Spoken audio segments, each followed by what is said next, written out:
Pepsi என்பது தெருவாணி பத்தி பல விஷயம் பேசினாங்க. அவங்க அன்பாலே எனக்கு தெரிஞ்சு ஒரு ஹாட்ஷோட் பேச மாட்டாங்க.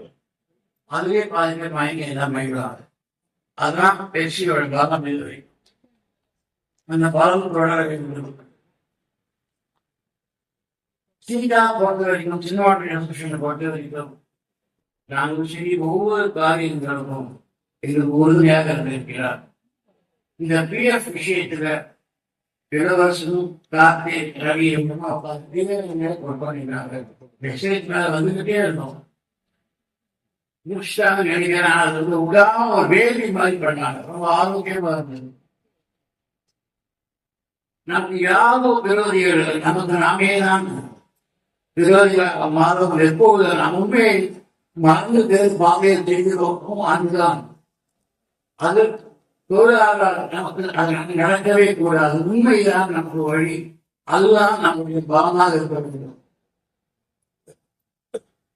யூனியன் பிலாசபி பேசுறது இல்லை. யூனியன் ஒர்க் பண்ணும்போது இத்தனை வருஷம் ஒர்க் பண்ணும்போது எல்லாரும் ஒரு பேஷனோட ஒர்க் பண்ணுவாங்க. அழகா ஒரு பார்க்க ஒர்க் பண்ணி இந்தியாவில் எங்க போனாலும் சரி, மும்பை வேற மாதிரி எல்லா விஷயம் எங்க போனாலும் சரி, பெப்சி தொழிலாளர்கள் ஒர்க் பண்ணும்போது அது ஒரு பேர் ஒரு பலம் தெரியும். அது சொல்லலாம் சொல்ல அந்த அளவுக்கு involvement. Because daily payment concept வந்த உடனே எல்லாமே மாறிடுச்சு சட்டத்துல. அந்த பேமெண்ட் வரும்போது ஒவ்வொரு வேலை செய்யும் ஒவ்வொருத்தருக்கும் எவ்வளவு விஷயங்கள் தேவைப்படுது. இப்ப படங்கள் குறைஞ்சிருக்கு. ஹிந்தியில ஒண்ணுமே இல்லைன்னா அன்னைக்கு பண்ண வேண்டிய படம் இப்ப ஒண்ணு இருக்குது.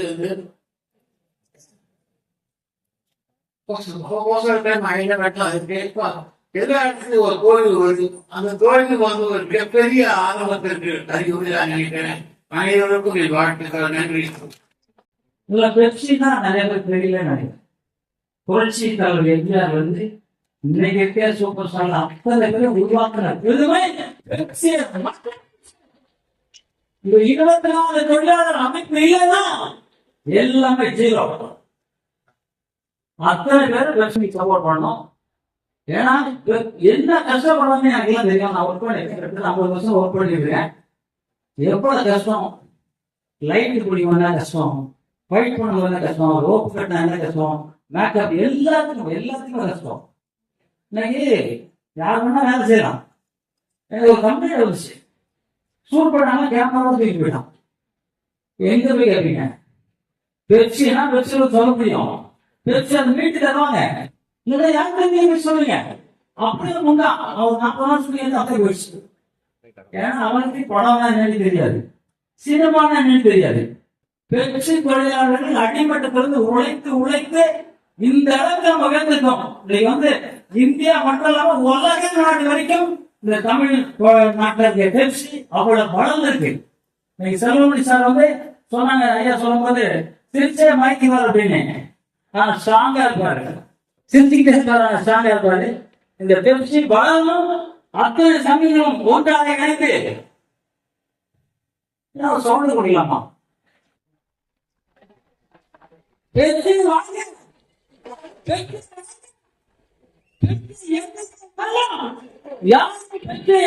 முடியாதுங்க. ஏன்னா நாங்களே போயிட்டு வந்தோம். என்ன தெரியும், சூடு எடுக்க முடியாது. அடிபட்டு சேர்த்து விடுவாங்க. எனக்கு தெரியாது, சாப்பிட்டதுக்கு தெரியாது, கேமரா வைக்க தெரியாது. இந்த தொழிலாளர்கள் மட்டும்தான் அத்தனை கதையும் கற்றுருக்காங்க. ஒரு கேமராமேன் ஒரு மிகப்பெரிய டைரக்டர், ஒரு மிகப்பெரிய தயாரிப்பாளர். இன்னைக்கு 15 நாள்ல சொல்லி எடுக்கிற கேமராமேன் டைரக்டர் இருக்காங்க. நான் 18 நாள்ல தான் வளர்த்தேன். ஏன்னா நம்ம வளர்க்கறதுனால தெரிஞ்சிச்சு. தெரியலன்னா நான் 140 நாள் 200 நாள் 500 நாள் எடுத்து ஏன்னா ப்ரொடியூசர் படம் ரிலீஸ் பண்ண மாட்டாங்க. அதனால பெப்சிங்கிற அமைப்பு மிகப்பெரிய ஆழமல்ல, இமயமலை. இந்த இமயமலை சாய்ப்பதற்கு யாராலும் முடியாது. அந்த பெப்சிக்கு உயிர்வுள்ளவரை பெப்சி என் உடம்புல இருக்க அத்தனை நலன்களும் பெப்சி சொல்லி நான் உங்களை விடைபெற முன்னாடி எப்பவும் சொல்லுவாங்க, இந்தியா வளர்ச்சியே புண்ணிய நாடு, தமிழ்நாடு மிகப்பெரிய புண்ணிய நாடு. அந்த தமிழ் வாங்க. பெப்சி தொழிலாளர்களுக்கு அவருக்கு கிடைச்ச ஒரு பெரிய பொக்கிஷம் சார். இந்த மாதிரி ஒருத்தர் கிடைப்பாரான்னு எனக்கு திருப்பி எனக்கு தெரியாது. நன்றி, வணக்கம். Thank you sir, thank you so much. அடுத்ததாக மினி கோடம்பாக்கமான கோபிச்செட்டிப்பாளையத்தில் புகைப்படம் எடுக்கும் ஸ்டுடியோவில் முதலாளியாக பயணத்தை ஆரம்பித்து திரையுலகில் உழைத்து தயாரிப்பாளராக உயர்ந்தவர். இவர் இல்லாமல் சினிமாவில் எந்த நிகழும் நிகழாது. நடப்பு தயாரிப்பாளர்கள் சங்கத்தின் பொதுச் செயலாளர் அம்மா கிரியேஷன்ஸ் டி சிவா அவர்களை சிறப்புரையாற்ற அன்புடன் அழைக்கிறோம். அரங்கம் நிரம்பி விளைந்து கொண்டிருக்கின்ற சகோதர தொழிலாளர்கள் அனைவருக்கும் மே தின வாழ்த்துக்கள். மேடையில் இருக்கக்கூடிய அனைத்து பெரியவர்களுக்கும் இனிய காலை வணக்கம். இந்த விழாவின் நாயகன் என் அன்பு நண்பன் ஆர்கே செல்லுமணிக்கு அவருடைய டீமுக்கு என்னுடைய வணக்கம். ஏன்னா இந்த விழா நிச்சயமாக செல்வமணி இல்லாம இந்த விழா நடக்க போறதே இல்லை.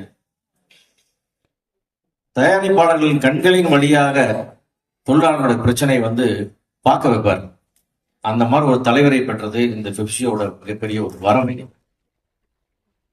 நான் பலமுறை அனுபவத்துல பலமுறை பார்த்திருக்கேன். ஏன்னா நானும் அவரும் சினிமா பயணத்தை 40 ஆண்டுகளுக்கு முன்னாடி ஒரு நேரத்தில் ஆரம்பிச்ச 2 பேரும் இன்னைக்கு இப்படி ஒரு ஆளுமையோட ஒரு திறமையான ஒரு தொழிலாளி வர்க்கத்துக்கு போராடக்கூடிய ஒரு தலைவனாக என் நண்பனை பார்ப்பதிலே எனக்கு மிகப்பெரிய பெருமை.